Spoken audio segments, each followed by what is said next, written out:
tree coming back. You'll note the skis on the bottom. The wheels protrude through the center of the skis, but if they land on ice or snow, then the skis obviously take over. Now I'm not as close to this plane as what it appears. I have the telephoto lens on my movie camera. It almost looks like I'm going to get hit.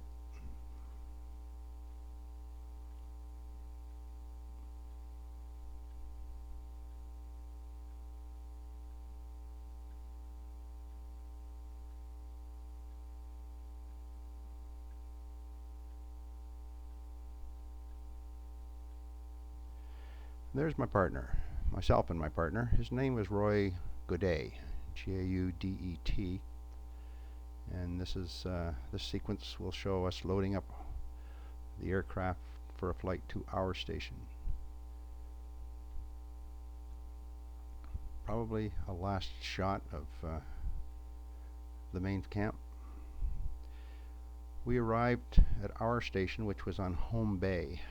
Home Bay is located just north of Frobisher Bay on the east side of the island, and we arrived, landed on the ice, and we were fortunate that the hill, which is what we're looking at now, we're going to be going to the very top, right up there, is the hill that we were going to put our camp on. We were located right next to a dew line station, and where our aircraft landed, there was a maintenance camp for the dew line runway rather, and we used their facilities to help us transport our equipment after it was offloaded from the aircraft.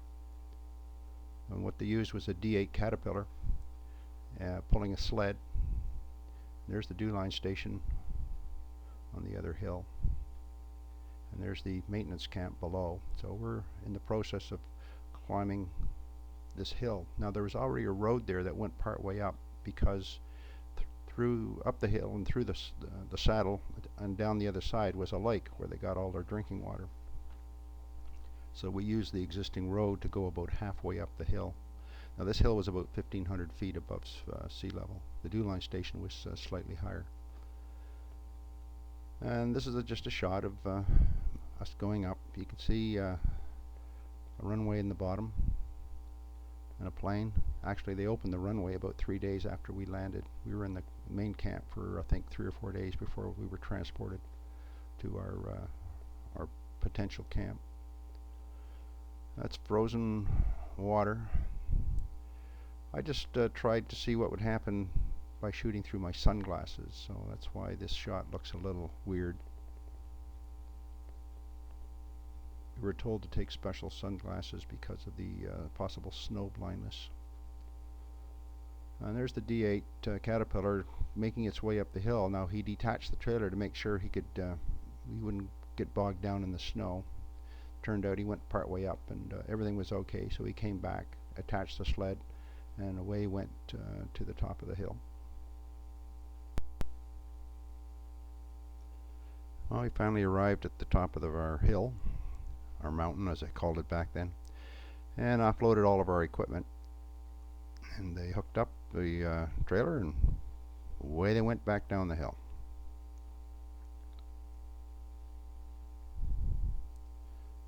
And this is a shot of the view from the top of our little perch. There's the dew line station in the background. There's a road that runs from the station down to the maintenance camp.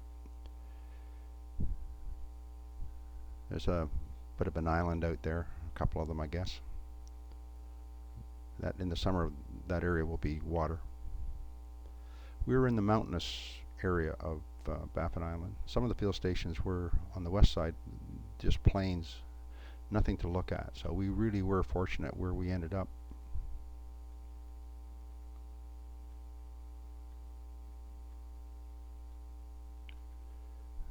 That's a shot of the maintenance camp and the runway.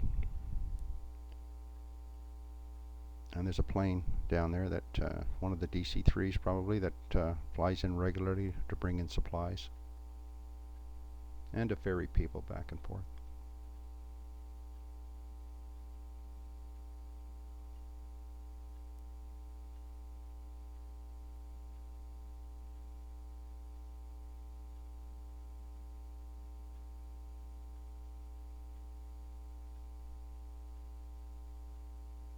This particular shot is, I guess, following the road from the dew line station down their mountain, and ends up at the maintenance camp where the runway is. It's a long haul. When we first arrived, it would take us about 2 hours to go from our camp to the up the hill from the construction camp or the maintenance camp. At the end of the summer, we could do it in 3/4 of an hour. Those are fuel storage tanks.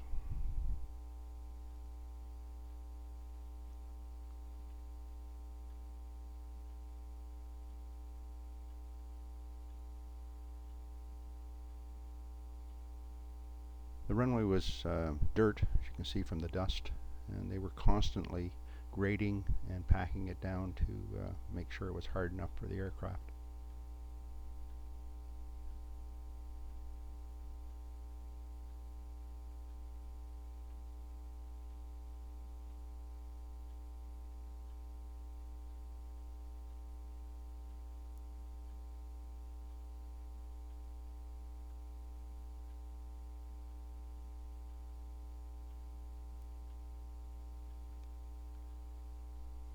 Another shot of the scenery that we were looking at from our location.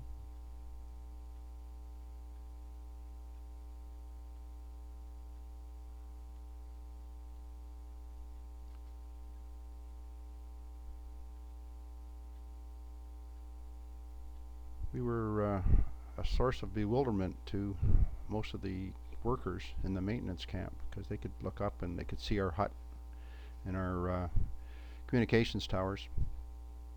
So when they felt like it, they used to come up and visit us, and the company supplied us with a rifle and a shotgun and some stuff. So the boys would pose with this stuff and look around, and because they'd never been up here before, I guess there was never a need.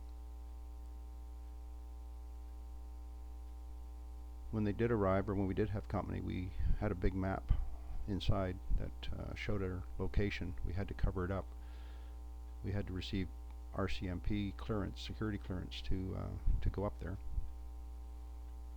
and so we weren't permitted to tell anyone where exactly we were, because at that time the dew line stations were top secret.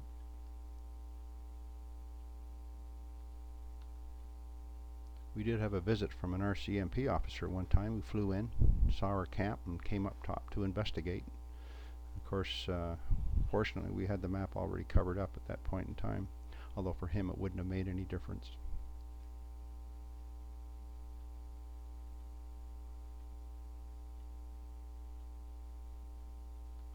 Wasn't much to do, so I guess I spent a lot of time shooting scenery. Although the fellow I was with, he loved chess, so I became pretty proficient at chess by the end of the year, the season. We would end up playing sometimes 2-3 games a day, and at night we would play chess against some of the other stations over the radio.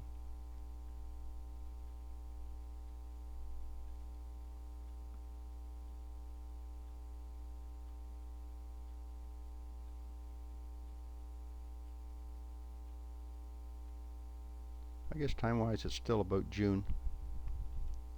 It was warm, but the sun hadn't melted the snow yet and the ice.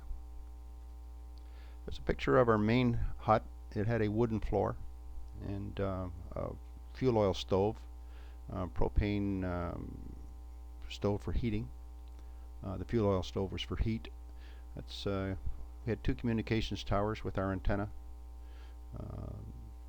My antennas were the ones that were strung between the 2 towers.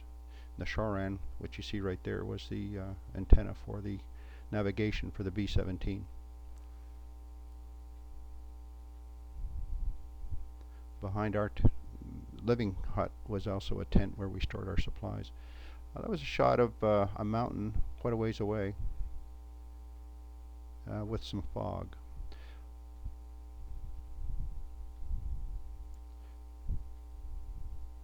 One day we decided we were going to try a shortcut to get down to the maintenance camp. So instead of taking the long route, we thought we'd take the short route, which was straight down. It looked like we could make it. We had a big long coil of rope. So here's a shot looking up as we got down there. There's Roy. He decided he was going to try it first. You can see he's lugging another hunk of rope on his belt. And away he goes. Well, as it turned out, we didn't have enough rope. So he had to come all the way back up.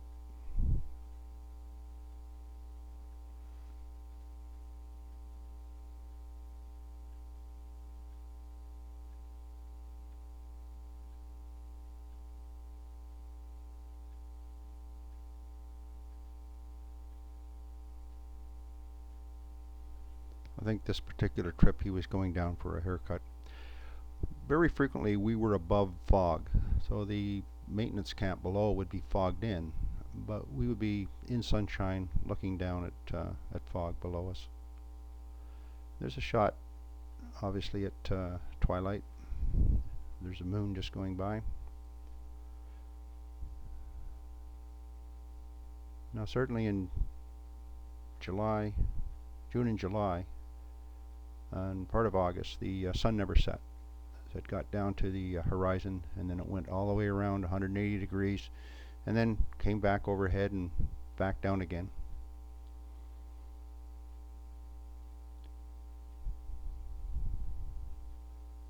As I said earlier, we didn't have much to do. In fact, the company only used our station 2 days of the entire summer. Although I had to give weather reports every 2 hours starting at 7 o'clock in the morning till about 5 o'clock at night. That was from those reports they would determine whether the B-17 was going to use our area. Bird, just to show you that there was wildlife up there. That's probably a ptarmigan.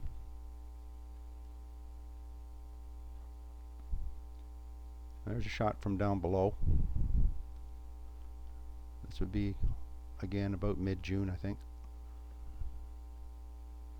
We used to go down to the maintenance camp quite a bit, and for food. Not that we needed it, we had our own supplies, but just for a change of pace. Another shot of a bird.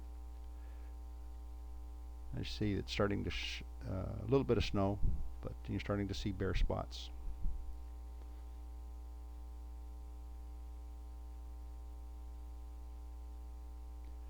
And a couple of fellows from the camp came up to visit. There on the right. Me, I'm sporting a bit of a beard, just clowning around. Here's a shot from up the tower. You can see me in the shadow, hanging on.